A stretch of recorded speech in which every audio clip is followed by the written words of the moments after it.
Thank you, Stuart, and thank you very much to everyone who's joined the call. I'm very sorry that we're not meeting face-to-face. It seems that COVID keeps us all at a distance, which is a pity, and it's provided challenges to us all. But here we are with a very pleasing set of results. Just a couple of points of housekeeping. Firstly, the call here will walk through the slides that I trust you've all received in advance, and the purpose is to give a full update on the results for the financial year 2021. It'll be myself, Peter Page, Executive Chairman, and Neil Austin, our Chief Financial Officer, presenting.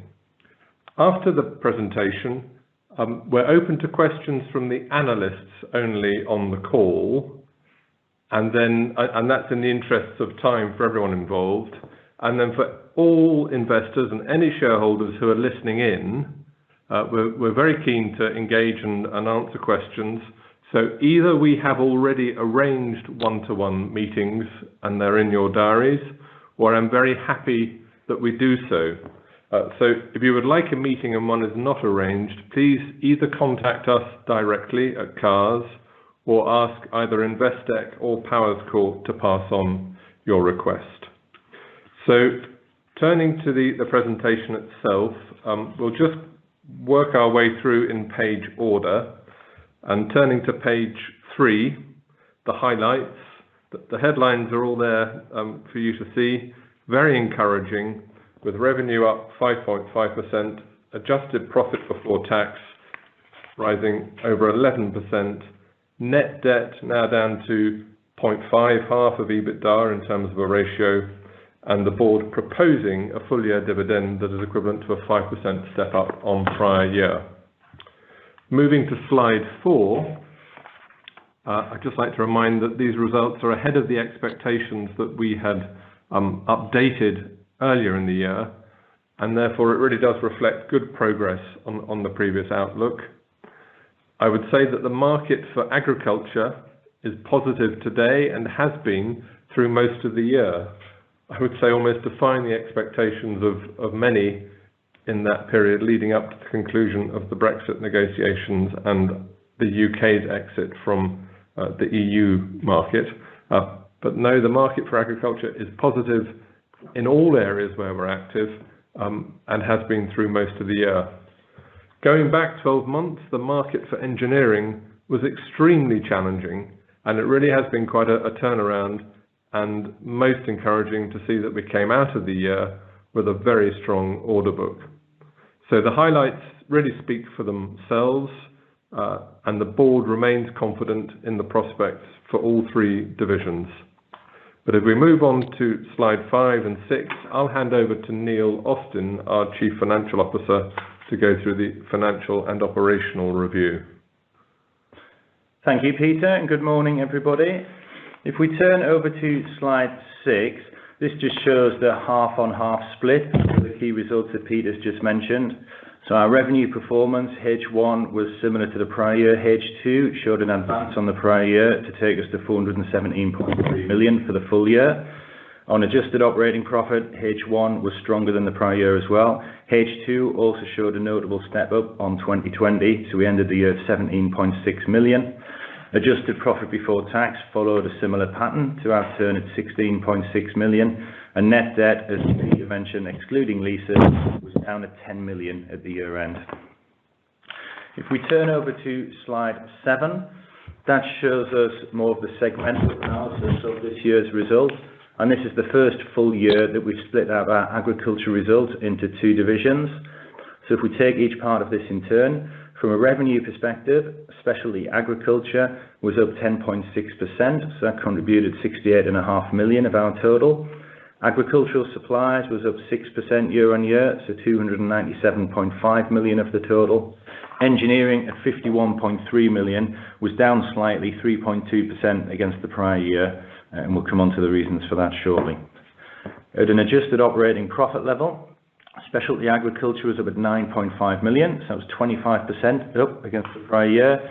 Agricultural supplies at 6.7 was up 15.7%, and engineering at 3.9 was up 3% on the prior year. Central costs of 2.5 million were back to a more normal level following a lower than usual level last year. So those were 2.5 million, taking us to the total of 17.6 million. Net finance costs were lower. That reflected our stronger cash position and lower debt position throughout the year. And our adjusted EPS came in at 13.2p, which was 10% higher than the prior year. There's quite a few adjusting items this year to get between adjusted PBT and reported PBT. There's a full breakdown of those items given in page 21 of the slide, but at a headline level, we had the main contributors were 1.2 million of amortization of acquired intangible assets relating to historic acquisitions, 1.9 million, and also a prior year adjustment relating to costs for our ERP implementation. That's a cloud-based implementation, and some further guidance was issued by IFRIC, which meant those costs needed to be written off rather than capitalised. So those adjustments have gone through in 2021, and you'll also see an adjustment in 2020. And we also had a 2.1 million impairment of our investment in Afgrotech Limited, which is our AminaMax production facility, which is a joint venture over in Watertown in New York. That was following a poor canola crop, which eroded their competitive advantage in the market. There is an offset in the adjusting items of 1 million, which is a credit relating to contingent consideration on previous acquisitions that was not going to be paid, so that flows through that line as an offset to those other items. Just as a note at the bottom of the slide, interest cover was at 13.4 times at the end of the year, and that obviously shows a healthy increase against the number for the prior year. If we then turn over to slide 8, this shows a very summarised version of our balance sheet. So the balance sheet at the end of August 21 had fixed assets of 114 million, slightly down on the prior year, and those assets are after the removal of any costs or any asset related to cloud computing and ERP systems. Net working capital was down 6.2%, 40.1 million. Our legacy defined benefit pension scheme remains in surplus, and that surplus increased 16.6% year on year to be 9.4 million at the year end. Net debt excluding leases is 10 million, as I already mentioned before. Lease liabilities 15.4, and tax provisions very similar to the prior year at 2.9. So net assets up 2.7% year on year, and our leverage ratio, net debt to adjusted EBITDA at 0.48, so looking very strong. If we then turn over to slide 9, that shows a summary of our cash flow movement year on year. So net debt, we started the year with 18.9 million. You see the strong EBITDA performance there, which converts to cash, the increase cash from our reduction in working capital, and then that's offset by 4.9 million of cash capex, 3.3 million of interest and tax, and 5.5 million of dividends. And remember, dividends does include a dividend that really related to FY20, which was deferred because of COVID, and that's the cash element of that you see coming through in this financial year. The other point to note on this slide is the majority of our bank facilities mature in late 2023, so we will be going through a refinancing exercise over the next 12 months, and we don't expect any issues with that. If we then turn to the different divisions, so moving to slide 10, we've got specialty agriculture, which really demonstrated a strong performance across all of our geographies. Just as a reminder, in this division we've got our molasses-based feed blocks, with manufacturing locations in the UK, the USA and Germany, and we also export from those locations to the rest of the EU from Germany and to Ireland and New Zealand from the UK facility. We also have our AminaMax bypass protein with a production facility in Lancaster in the UK and one in Watertown, New York State, and our Animax bolus business based down in Suffolk, which contributes around 7 million of revenues to this division. Across the board, really, it was a strong year for volumes, helped by high livestock prices, which supported market conditions and strong demand factors in each territory. So total feedlot volumes were up 12.3% year on year. Breaking down by territory, US was up 13.4%, UK sales volumes up 10.8%, European volumes up 6%, and New Zealand up 12.4%. So a very pleasing volume performance all around the globe. We also launched our new dairy product range in the year in UK and Ireland, and that's really already secured some new customers in Ireland and grown volumes significantly, and we expect good things from that. We also have projects around product innovation, particularly in relation to sustainable packaging and also in relation to alternative ingredients within our feed blocks, and that's something which will be ongoing throughout 2022. We also have a project to automate our bolus manufacturing down in Suffolk, which is progressing well. We expect that to complete early in calendar 22, and that will be the first time, to our knowledge, anybody has ever successfully managed to automate the production of a bolus. So it'll be great for us. It'll give us extra capacity in that business. You know, we are challenged at the moment meeting the demand we've got for our products, and that will give us extra capacity, and that will really drive that business forward into the next year. It's also a project that's being assisted by our engineering division as well, so some of the expertise we have on the other side of the business has helped in this process, and we'll also use that resource to help us complete this project on time early next year. In terms of key priorities for this division, growth in North America, Europe and New Zealand, and we still see New Zealand as a key market and a key opportunity going forward. Continued product innovation, as I already mentioned, and completion of that bolus automation project. It's also one part of the business we'll be really looking to seek further acquisitions and complementary acquisitions, you know, whether it's in the UK, Europe or anywhere else in the world. If we then turn to slide 11, agricultural supplies, which had a successful year despite significant increases in commodity prices. And there's really four aspects to this division. We've got our compound feed business, we've got a network of 37 country stores, an agricultural machinery business and a fuel supply business. And again, across all segments, it was a strong performance against the prior year. So we had volume increases in feed, machinery and retail, with like-for-like sales in retail standing out in particular with a 6.3% increase. The only bit that showed a slight decline was fuel volumes, which was related to the extra purchases following COVID in the prior year, which led to low volumes in Q1 of this financial year. One of the standout performances really is machinery, and that's really been driven by our focus on Massey Ferguson as a brand we distribute. We're now the biggest Massey Ferguson dealer in the UK, and we believe they've got the best product range. We managed to secure the right supply, and we also tweaked our strong after-service offering as well that really put us in a great position in this market. And if you remember last year, we did talk about the increased franchise territory we had for this product, and that's really started to come through this year now. So we've got a new branch we opened at Skipton in the year. We'll also be opening a new branch in Stranraer early in 2022, and that really helps us leverage the strength of this machinery franchise. We're also continuing our modernisation programme across agricultural supplies. That is ongoing, and a key focus over the next 12 months will be to develop our e-commerce solution as well, so it gives us an alternative channel to market to complement our other channels that we currently use. We move over to slide 12 in engineering, and that was also a positive year despite the headwinds that Peter mentioned at the start. So in our fabrication and precision engineering business, we were challenged by lower oil prices in the first half of the year, but I'm pleased to say that order book on the machining side is now fully recovered, and it's looking as strong as I can remember it over the last 5 years. We also invested in this part of the business last year, £1.3 million in a large machine for our nuclear sector, and that gives us extra capability and capacity within our business at Carlisle. It's really allowed us to access some larger contracts that we perhaps wouldn't have been able to access in the past. There is a video on YouTube if anybody wants to go and try and find it, and it's an absolutely enormous machine, really delivering benefits for that part of the business. In our engineering solutions business, order intake's been very strong, and we've had some good progress on major projects. And in the remote handling and robotics side, again, a strong performance.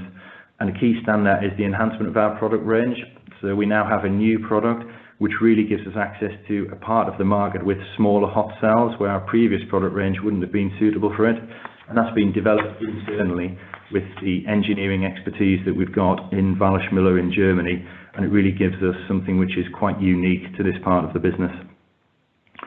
In terms of key priorities, again, continued product development in remote handling and robotics. We'll continue with that. And we're also looking further ahead with technologies such as hot isostatic pressing. And this is particularly important when it comes to the storage of nuclear waste around the world. So volume of waste is an issue people have to deal with. Most of the solutions at the moment for making this waste safe for storage actually enlarge the volume of this waste, whereas this particular process compresses the volume of waste. So it needs further development, but we have signed a 5-year agreement with Georock to help develop this technology, and we believe it will be very beneficial to the nuclear sector as it looks to deal with the waste storage problems that it has around the world. In terms of outlook for engineering, then our order book, as we mentioned at the start, is particularly strong. So at the end of the prior year, we had an order book of 33.5 million. At the year end 21, it was 38.8, and that's increased even further beyond the year end. So at the end of October, stood at 44.6 million. So it really does stand us in good stead for the next financial year. If we turn to slide 13, this just gives you a bit more detail on the shape of the engineering business. So the top pie chart shows our revenue split by geography. You see more than half the revenue is driven by the UK, Europe being the next biggest, and then the USA the next biggest behind that. And then the pie chart at the bottom of the slide shows the split by solution. So this is a bit more evenly spread. So engineering solutions is 19 million, robotics and fabrication and precision engineering, similar levels, around about 16 million. If we turn to slide 14, in terms of the outlook, livestock and milk prices remain very strong, and for us that's important. That underpins strong demand for our specialty agriculture products. There are rising input prices, but all of those have been passed on to customers. We are continuing to invest in our agricultural supplies business throughout people, processes and technology. As I mentioned, we have strong inquiry levels in engineering, and we have that strengthened order book since the year end, which gives us confidence for FY22. Inflationary headwinds we are experiencing like everybody else, but those are being managed and passed on to customers, and those would be things like energy and haulage costs and driver wages, but those are all being recovered. And trading in FY22 started positively and is in line with our expectations. And I think it's fair to say we're seeing a more positive, confident trading environment than we've seen in previous years for our customers, and particularly when we think of the challenges they've had to face over the last 4 or 5 years, looking forward to life beyond Brexit, and finally getting over that hurdle seems to have unlocked quite a bit of confidence. So we're feeling very positive about the next 12 months. Outlook looks good, and very happy with the performance that we've had in FY21. And with that, I'll hand back to Peter. Thank you, Neil. Very good. Thanks for the update. Turning to slide 16, the current arrangements for the group's leadership are interim out of necessity, but I can assure you effective nonetheless. I stepped into full-time commitment. I'm around the business Monday to Friday and more, bringing and sharing my experience of 10 years as a FTSE CEO, but very careful to maintain my chairman role and my objectivity. And it's a real pleasure working with Neil, who covers the Chief Financial Officer role, but has also taken on considerably more of the day-to-day operational responsibility, and very much using his long experience of cars, his knowledge of many of the details inside the business, and bringing on many of the senior managers as they step up and develop each part of the business, along with a strengthened finance team reporting into Neil. In terms of strategy and the operational delivery, I have to say we haven't missed a beat, and I'm very pleased with the way things have continued to progress, really right through this financial year. We have a process for CEO succession that started, for CEO succession replacement. It's progressing on a number of fronts. Inevitably, these things take months rather than weeks, but I'm very much looking forward to completing that as soon as possible, and certainly by the end of this financial year is what I would hope to be able to come back and report to shareholders. Moving on to slide 17, I feel it's really important to say that the board recognises that environmental, social and governance issues are of importance to all stakeholders. To that end, we are developing a coherent, rational approach to all 3 elements of ESG, and they will become core parts of our strategy.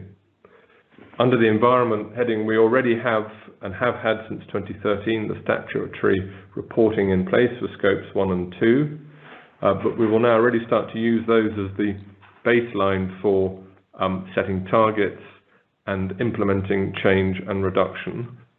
But also we see, in terms of the environmental aspect, a whole number of opportunities for the business, whilst also being aware of the longer term risks. In the social area, I've been very deliberate in having a structured approach to our engagement with external stakeholders over the last 12 to 18 months, not only shareholders, but also other stakeholders in terms of local community and our suppliers and customers. Internally, we are working to enhance both awareness and activity on all the aspects that impact the people working inside the business, and ensuring that we're well set up for the future. In terms of governance, this year we conducted an external board effectiveness assessment, which was very helpful, in many ways extremely reassuring to get a scorecard indicating that we comply with all areas of the governance code, but equally very helpful in identifying and addressing areas of priority where we could improve our effectiveness as a board.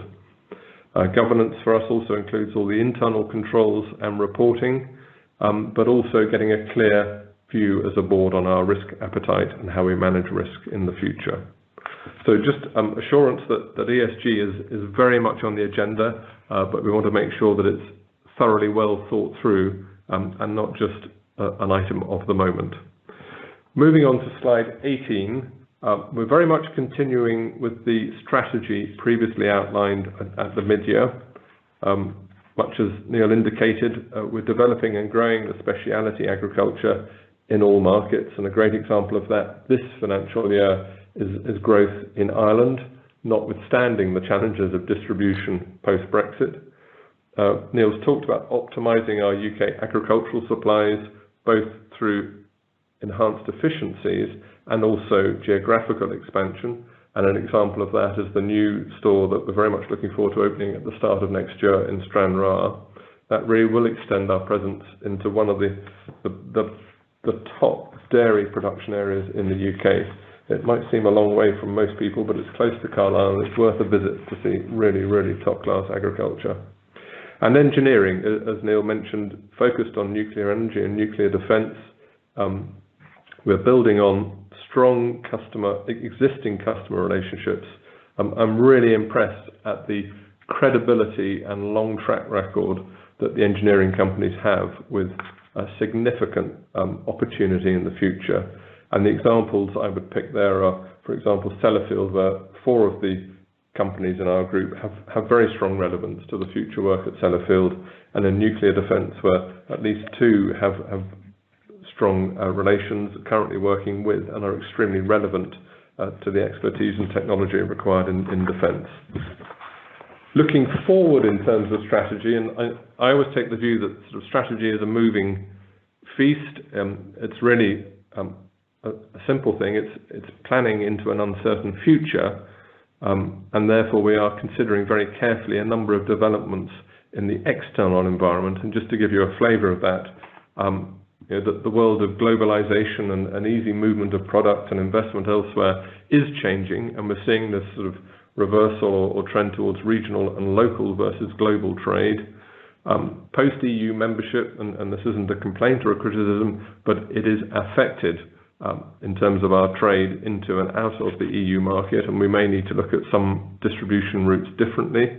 And climate change has implications, some of them regulatory, some of them we must comply with in terms of reporting and planning, and undoubtedly to address them well, we will require capital expenditure and perhaps a different way of valuing the return on capital spend there.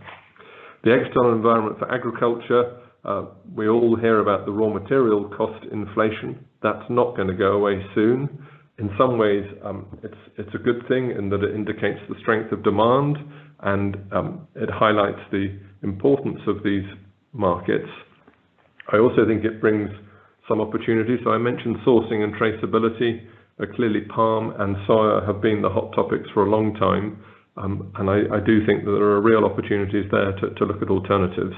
And the UK National Farmers Union, having set the goal of zero carbon by 2040, for that to happen, Cars, Billington and other businesses have a lot to contribute.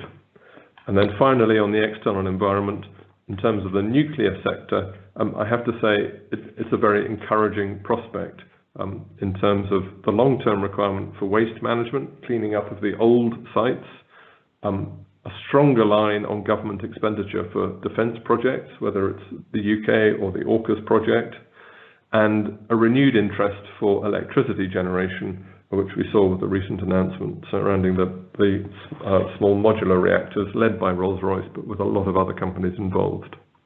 So that's the strategy and the strategic environment. And then in terms of outlook, Neil has covered that. But slide 20, I think, is a good place to conclude and just remind that trading has started well in 2022, and we have a positive view for the year ahead. So I'll conclude there. Thank you very much for listening. And again, I would just say we're happy to take questions from the two analysts on the call, but for any investors or shareholders or others, we would be very happy to have the one-to-one meetings, either that are already arranged, or please contact us and we'd be pleased to arrange that. So happy to take questions. First question is from the line of Nicola Mallard from Investec. Please go ahead. Hi, morning. Just a couple from me, if I may. The write-off of the US part of AminoMax, could you give us a bit more background on that? I mean, is that business likely to come back, or is it a sort of a permanent impact in terms of the canola harvest, I think you mentioned? Secondly, on the order book for engineering, 44.6 million, can you give us an idea of how that falls in terms of years, sort of this year, next year, etc.?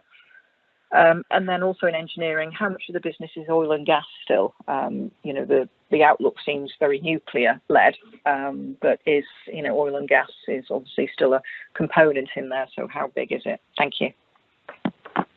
Yeah, thanks, Nicola. Just taking each one of those in turn then. So the write-off in relation to Africa is driven by that poor canola harvest, but it is also driven by competitive market conditions in that sector. And for us, our competitive advantage is really driven by the difference in price between soy and canola. And canola pricing over the last couple of years has edged much closer towards soy.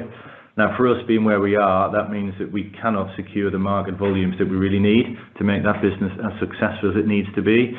So this write-down is our prudent write-down, really, that reflects the business not recovering in this financial year.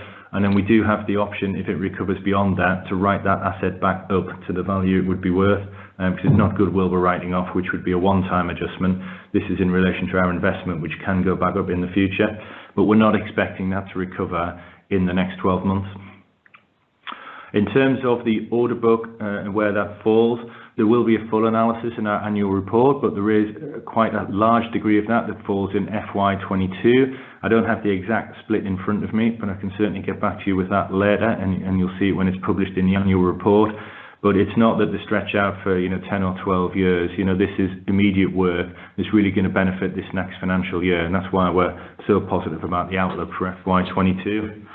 And in terms of oil and gas, the exact number I'll just find quickly, but I think oil and gas in the last year was 12% of our revenues in that engineering sector. So not a lot of it relies on that at all, and most of that will be in the machining side of our business as well.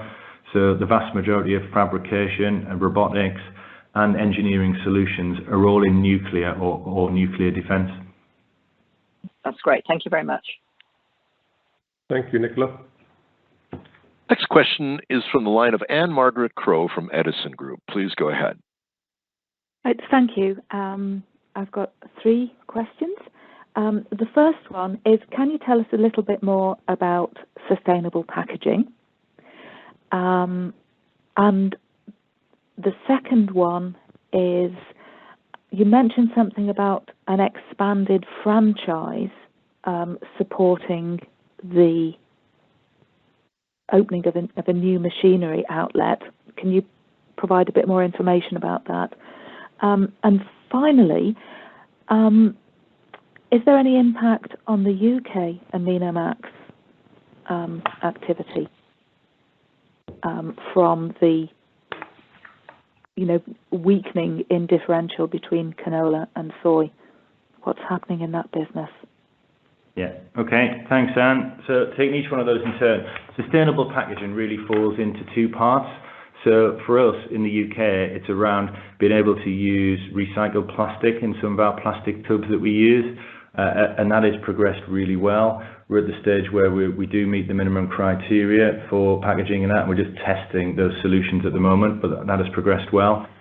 In the US, we've been trialling and developing a different kind of packaging. So this would be using sustainable materials. It would be edible packaging for our livestock over in the US. And that's still in development, but we are pretty far progressed with that. It's not an easy thing to do because you need rigidity in the packaging and you need to be able to stack the products. But the progress we made in the last 2 years is very encouraging. So we do expect that we'll get to a solution that's really workable, in the short term.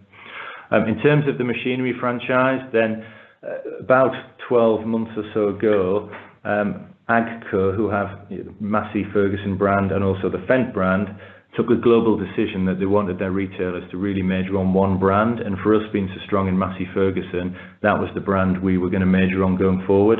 Now, because of that and because of the discussions that we had with AGCO, they expanded our territory for the franchise arrangements that we had. So as Peter mentioned, Southwest Scotland was brought into our franchise territory, and therefore we're developing the branch at Stranraer so we can really service that community with Massey Ferguson's, and in particular around warranty, spares, service after you've sold a new tractor in those regions.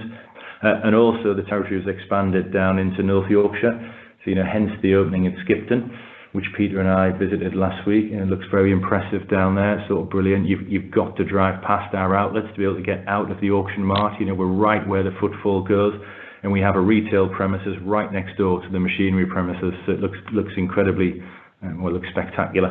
And then we've also got other plans to develop sort of more east into Yorkshire as well, so around the Thirsk region. But again, we're really looking for locations that are close to auction marts. They get the traffic, they get the farmers through there on a daily basis, and they can really provide that support to farmers, once they've made that purchase. I mean, the other bit I would say as well is because of our focus, we've really been able to secure that supply. And for some machinery retailers, it's been quite difficult to get tractor supply over the last 6 months. So because we've been strong and because we planned quite rigorously for this, then we've been able to sell tractors to newer customers who perhaps would have gone somewhere else in the past. So, we're very confident about that at the moment. And then thirdly, on UK Amenamax, it's slightly different in the UK. So our operation here is adjacent to our feed mill, or feed mill of our associate company down in Lancaster. So a lot of the product we manufacture goes into our own feed, whereas the market in the US is different. We were a third party selling into feed compounders over there, and competing with other bypass protein products over there. So we're a bit more in control of our own destiny in the UK, so it's not impacted as much. Right. That's very helpful. Thank you. Thank you, Anne. We have a follow-up question from the line of Nicola Mallard from Investec. Please go ahead.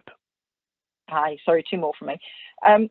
You mentioned you've got a new dairy offer. I mean, how significant could that be? Because, I mean, if at the moment you're selling into predominantly livestock markets, so how interesting could the dairy side be? And then secondly, on the branches, I noticed you sort of, part of your modernisation and efficiency drive, there's a few that have closed. Is that process complete now? It sort of ties in, I guess, with your comments about e-commerce. I mean, if people, are they shopping differently post-COVID, given that, there was a sort of a click and collect system in place a little bit, wasn't it, I think, through the pandemic? Has that changed how people feel about going to branches? Thanks. Yeah, thanks, Nicola. In terms of that dairy offer from Crystalyx in the UK, we do expect it to be very strong. There's a huge marketing campaign around do dairy differently, and that's the strapline we're using at the moment. And although the products aren't enormously different from the products we've had in the past, it is a slightly different offering for the dairy farmer. So this product range has been launched on the back of extensive research we've conducted in the dairy sector. It really delivers all the benefits that a dairy farmer would need, in terms of calving cycles, pregnancy rates, animal health in general. So it really does offer them something quite special, we think, for the dairy sector. And yes, we think it could be quite significant for us in the future, and particularly in the UK, as you mentioned, where predominantly beef and sheep has been the product range supply routes in the past. So this opens up a new market for us over here. And actually, if you look at other places around the globe, then where we sell feed blocks from our manufacturing plant in Germany, the majority of those products go into the dairy sector. And the product range we export down to New Zealand is also dominated by dairy as well. So this gives us, with the research, a route into a different market in the UK that we've not accessed fully in the past. You know, we do think, and we do know, some of the beef and sheep product is being used in dairy, but not extensively, so this really opens us up to that market. And in terms of retail locations, Nicola, then we closed 4 locations towards the end of the last financial year and a bit into the beginning of this financial year. But that's really driven by the locations that we're in rather than any real market shift in farmer behaviour. So those locations we closed were either fairly close to another location or weren't close to the ideal set of circumstances that we like to see. So we like to see them close to an auction mart, or if not, you know, somewhere where they're going to get significant footfall. And these were historic locations that just weren't in the right place for us. You know, where we are usually really successful with retail is next to a livestock market or very, very close to one. And that's where we're opening the new stores, in those kind of real areas that give us access to that footfall. Great, that's perfect. Thank you.